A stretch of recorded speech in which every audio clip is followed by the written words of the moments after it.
Alright, welcome to today's lesson on peripheral devices and input-output devices. So first off, we'll start with peripheral devices. What is a peripheral device? Well, a peripheral device is any device that's connected to the computer, but not part of the core physical computer. So basically, it's anything that we use in our computer that isn't required for the computer to function normally. It adds functionality to the computer so we can do more things with it.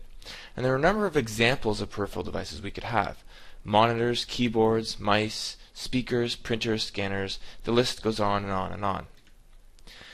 Now, as you can see from those examples, most often when we talk about a peripheral device, we're talking about something that is external or outside the computer box or the computer case. But there are some exceptions to this that are called internal or integrated peripheral devices, and these are ones that are located inside the computer. One common example of this would be a CD-ROM or DVD-ROM drive. So this is something that, again, we don't have to have it to make the computer function properly, but it is often very useful because we can put CDs and DVDs into our computer and read information from them. Now, input-output fits in well with this because most input-output devices are also peripheral devices. You don't have to have a keyboard to make your computer run properly. You don't have to have a mouse. You don't even have to have a monitor to make your computer run properly. But they do extend the functionality that's available.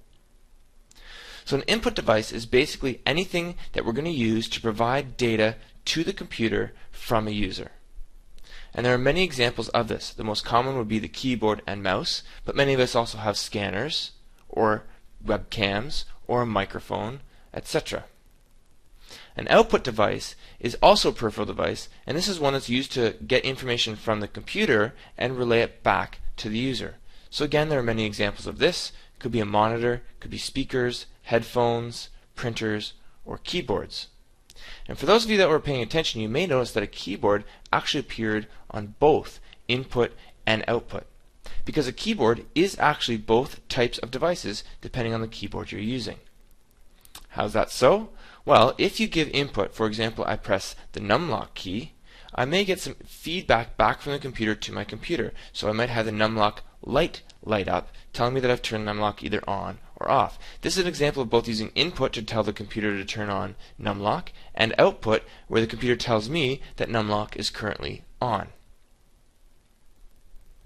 Now, it's also important that you realize the difference between an input-output device and input-output itself.